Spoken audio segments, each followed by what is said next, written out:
Mia's doll had arrived one crisp afternoon in early autumn. Nestled in a box wrapped with bright pink paper and tied with a satin ribbon. It was a gift from her grandmother, who'd passed 2 weeks earlier and left this single package behind. Mia's parents, Elise and Grant, found no note, just the doll itself. A porcelain figure with soft ringlets of blonde hair and painted blue eyes. She wore a frilly white dress with lace trim and miniature white shoes. Mia had fallen in love at first sight.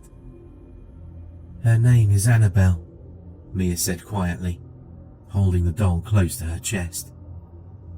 She was only 6, but her voice carried a certain surety. "She likes to be rocked to sleep." Elise kneeled down to her daughter's level. "Mia, honey, how do you know her name?" Mia's smile, a dreamy, distant look. "She told me."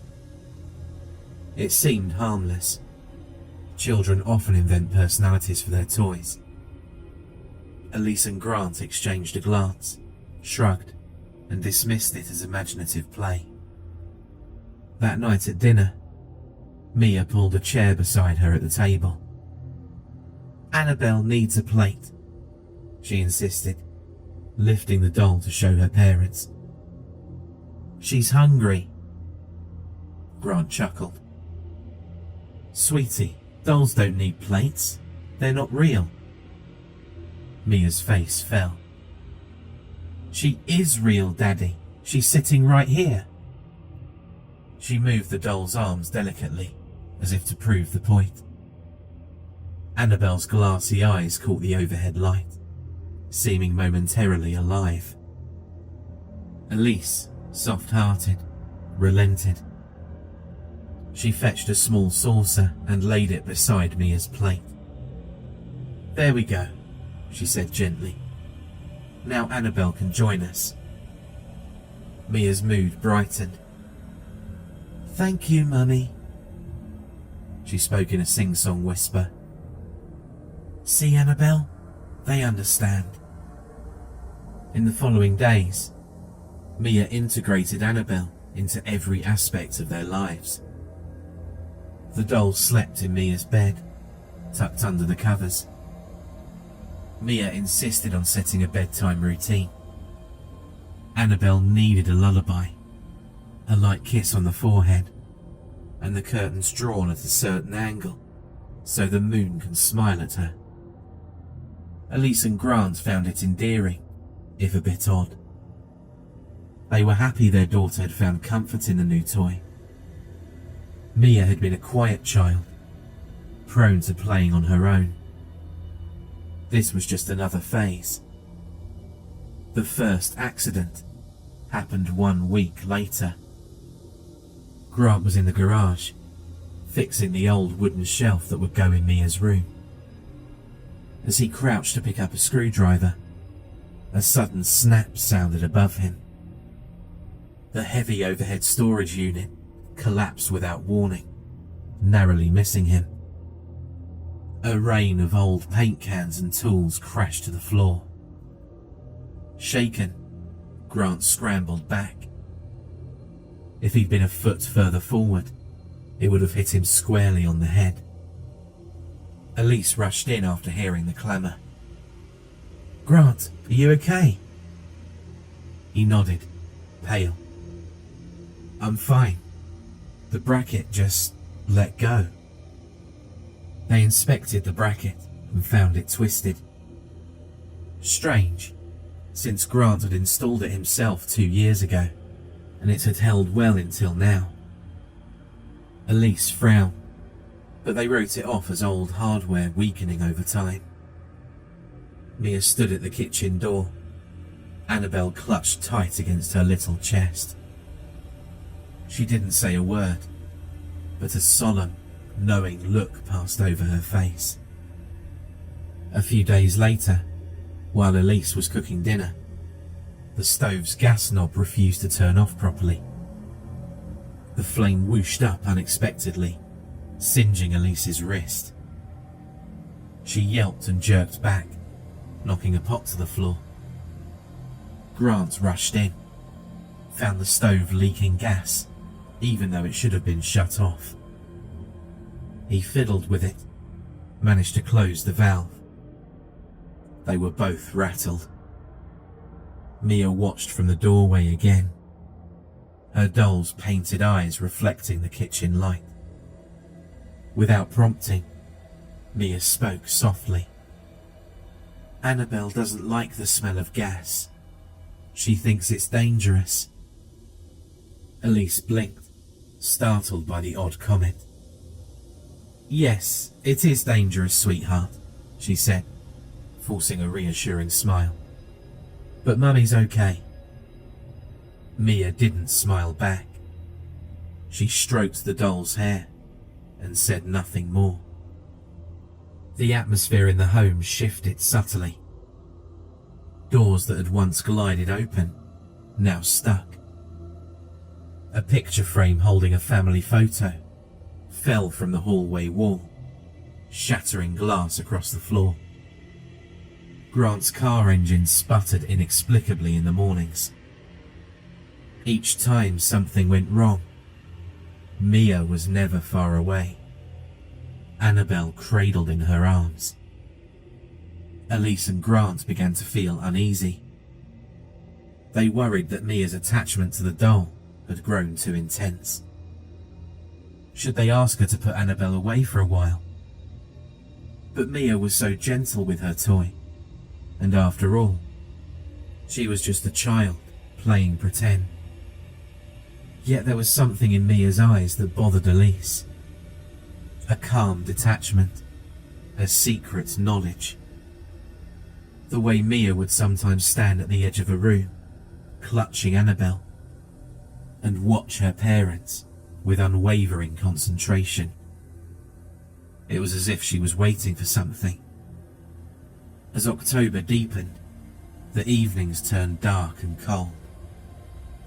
One night, Mia refused to go to bed until they'd kissed Annabelle goodnight as well. Elise, tired from a long day, obliged, pressing a quick kiss to the doll's ceramic cheek. The porcelain was cold. Grant sighed and did the same. Mia watched, satisfied. Annabelle says thank you, Mia whispered. She loves you. Elise felt a sudden prick of tears for reasons she couldn't explain. We love you too, sweetheart, she said softly, kissing Mia's forehead. Mia smiled, placed Annabelle on the pillow beside her, and fell asleep almost instantly. Elise turned off the light and backed out of the room. In the hallway, Grant took her hand. We should talk to her about the doll, he said quietly. Elise nodded. Tomorrow, she said. Let's give her a few weeks. She's just a child. Grant didn't push it. A storm rolled in that night. Rain battered the windows, and the wind moaned through the eaves. Elise and Grant lay awake in bed, listening. Around midnight, Elise thought she heard small footsteps scuttling through the hall. She assumed it was Mia heading to the bathroom, but the footsteps passed by their door and didn't return. In the morning, Elise found muddy footprints in the kitchen, small and delicate. Mia's slippers by the door were dry and clean. Confused, Elise searched the house but found no source. The front door was locked. Mia was still asleep upstairs. Elise glanced at Annabelle, perched on the nightstand beside Mia's bed. A ridiculous thought flickered. Could the doll have walked downstairs? She dismissed it instantly and tried to think logically. Maybe a window leak caused the strange pattern on the floor. She grabbed a mop and wiped the mud away, her heart tight in her chest. They decided to talk to Mia that afternoon. Over hot cocoa, Elise cleared her throat. "Mia, honey," she began. "Daddy and I have noticed you really love Annabelle. That's wonderful.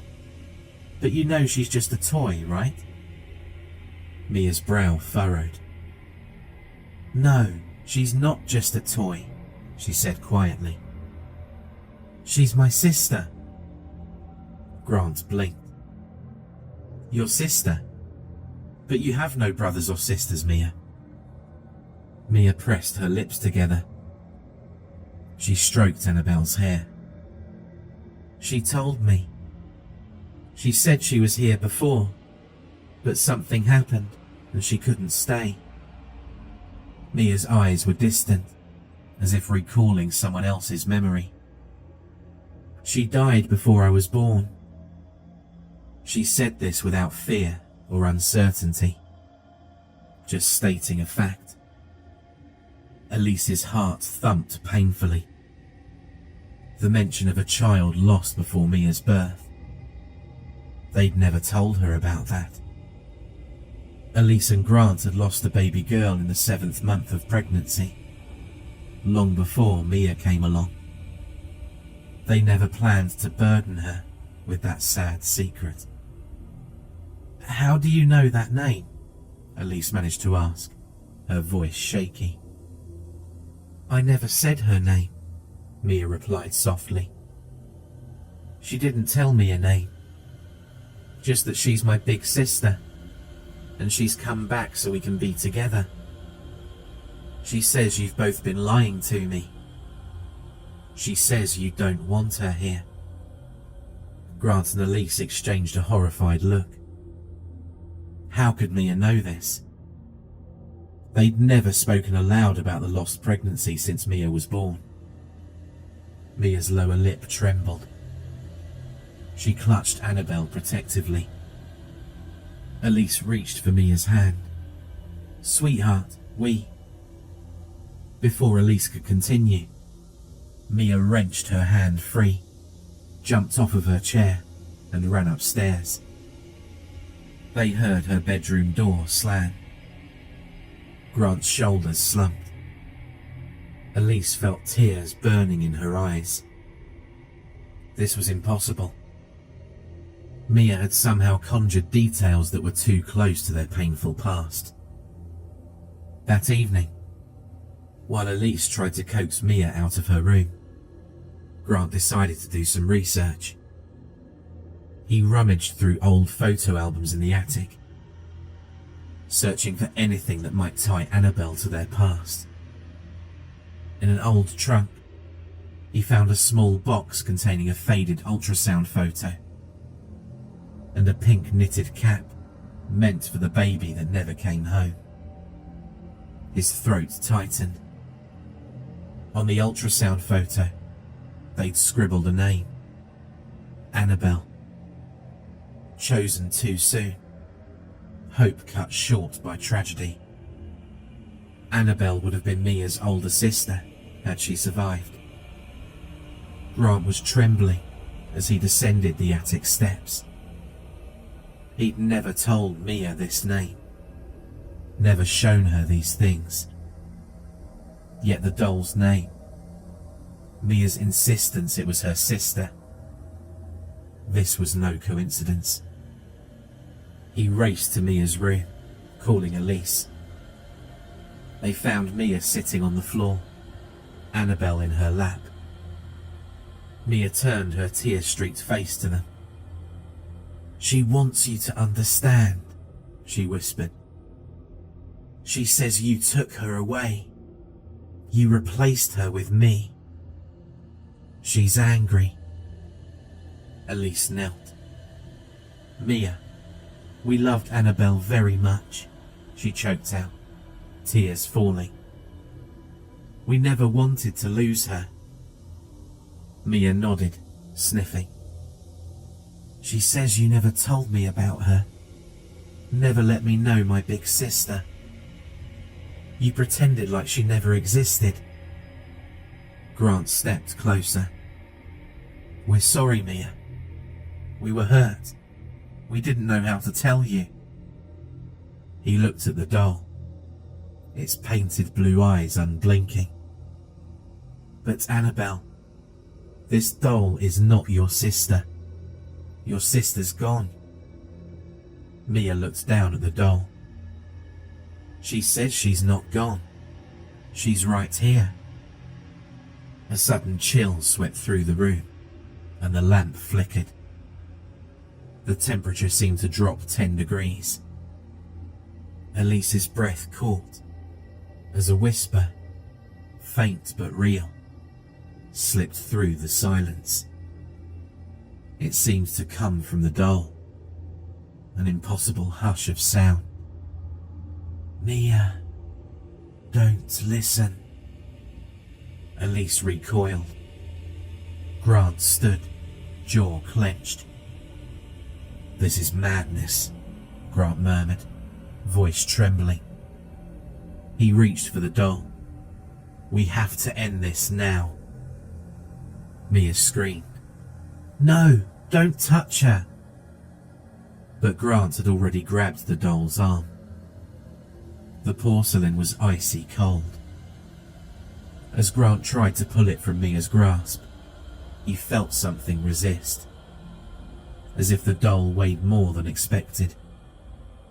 Suddenly, the glass lamp on the nightstand shattered, spraying shards across the floor. Elise cried out, shielding her face. Mia sobbed and clung to Annabelle with desperate strength.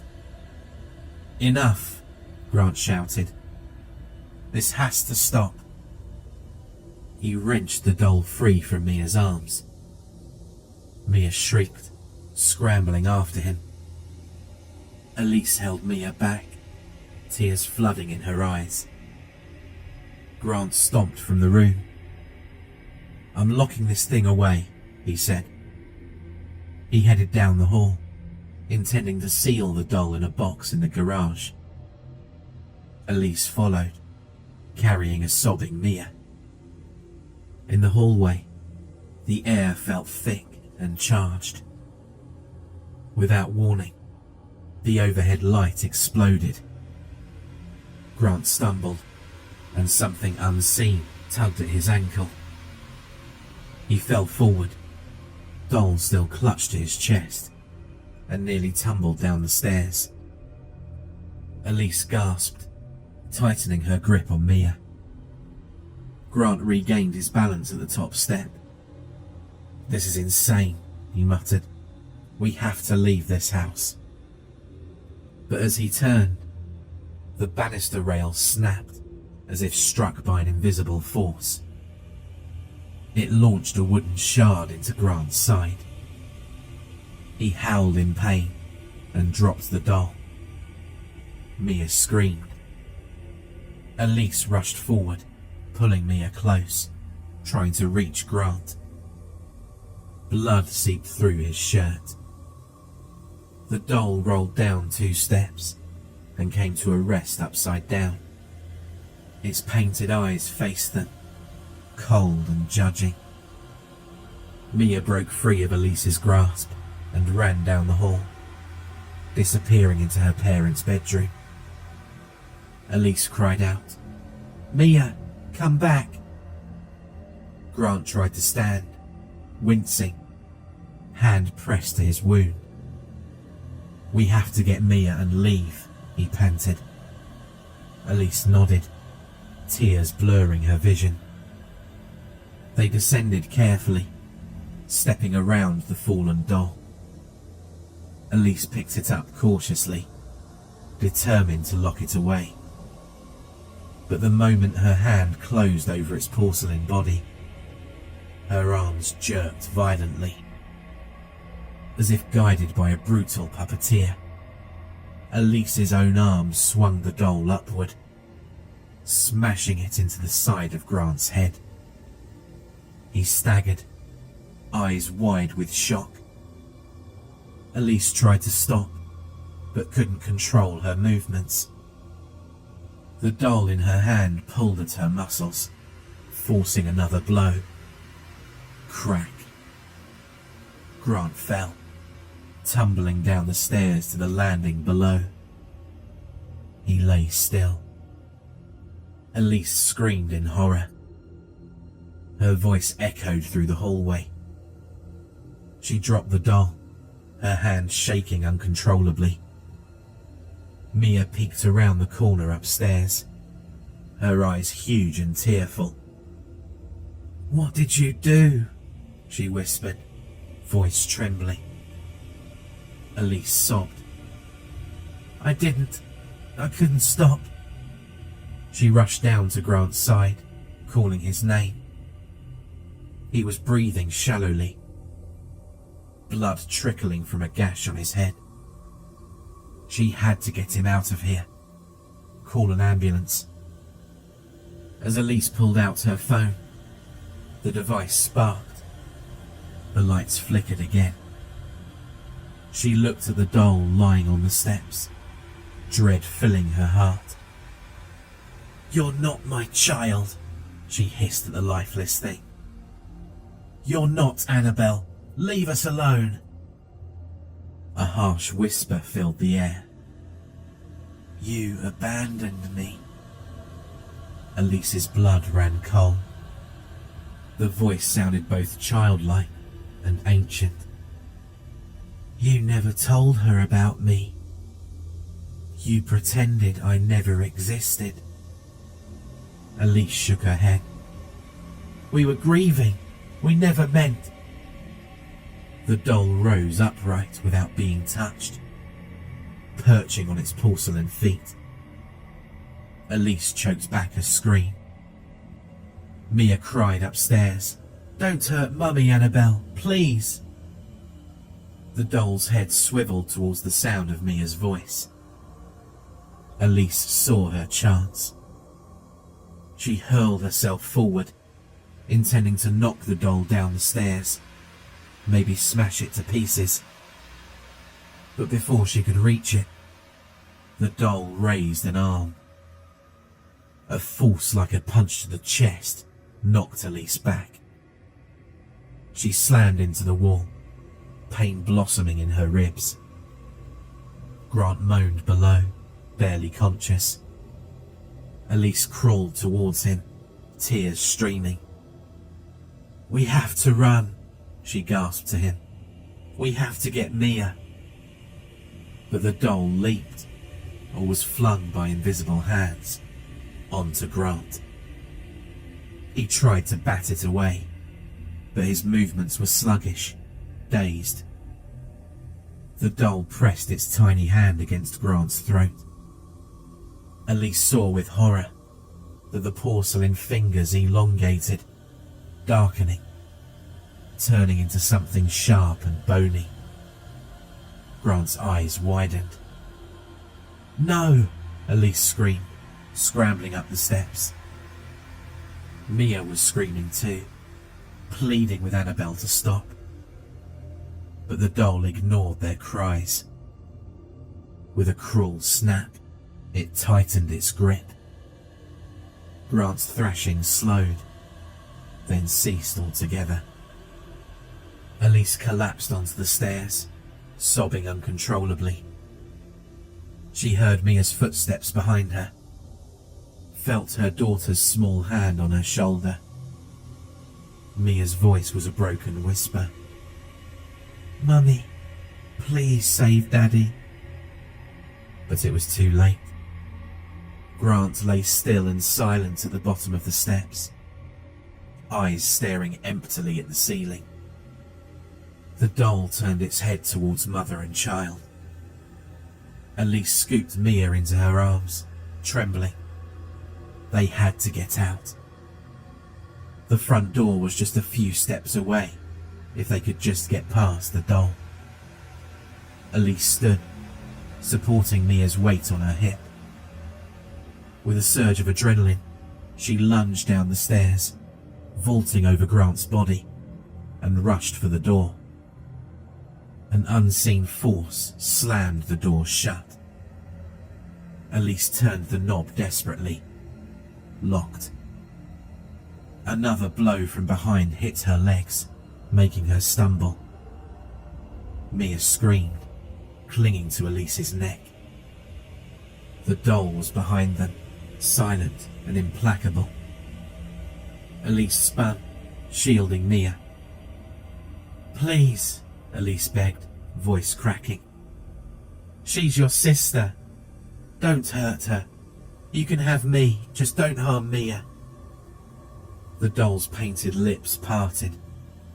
No longer delicate porcelain, but something fleshy and twisted. In a voice like cracking ice, it hissed, "I want her, alone, forever and ever." Elise's heart shattered. She pushed Mia behind her, determination flooding through her. "You'll never have her," she said. Elise looked around frantically. There, a heavy iron candlestick on a side table. If she could just smash it. But the doll was faster. It darted forward with unnatural speed. Elise raised her arm. Too slow.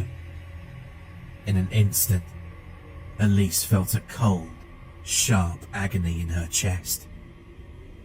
She looked down to see porcelain fingers protruding from the doll's sleeve, piercing her heart as if her ribcage was made of paper. She coughed, blood flecking her lips. The world tilted. Mia shrieked. She tried to grab Elise's arm, to pull her away, but the doll yanked back, forcing Elise's body to collapse to the floor. Elise's eyes fluttered, reaching out to Mia one last time. She tried to form words, "I love you," but only blood came out. The doll turned its hollow gaze on Mia. The little girl trembled, tears coursing down her cheeks. "Why?" she whispered. The doll's posture softened. It reached out a hand, gently this time, beckoning Mia closer. "Because they kept us apart," it whispered. Now it sounded like a young girl, heartbreakingly sweet. "We're sisters, Mia. We belong together. No one else. Just you and me. Forever and ever." Mia sobbed, but with her parents lying still and cold on the floor, the world offered no solace. She was alone, a 6-year-old in an empty house. She reached for the doll's hand. The porcelain felt warm now, pulsing with a strange life. Mia felt dizzy, hollowed out by grief. Outside, the storm had passed. The sun was setting, casting long shadows across the hardwood floor. The doll stood beside Mia, tilting its head. Eyes no longer glassy, but shining with a grim vitality. Mia's tears slowed. She pressed her cheek to the doll's soft hair. The scent of her lost mother's perfume still lingered in the air, but Mia pushed the memory aside. The doll placed a small hand in Mia's. Together, they stepped over the still bodies, moving into the living room. Mia would learn to live in a quiet house. Just her and Annabelle. She'd set the table for 2 from now on, sing lullabies, brush the doll's hair, and whisper stories in the twilight. No one would ever separate them again. Mia's sobs faded to sniffles. then to silence. At last, the house was still. The doll, Annabelle, smiled with painted lips, content. She and her sister were finally together, free from secrets and lies, forever and ever. For more terrifying creepypasta horror stories, check out the playlist or the video on screen.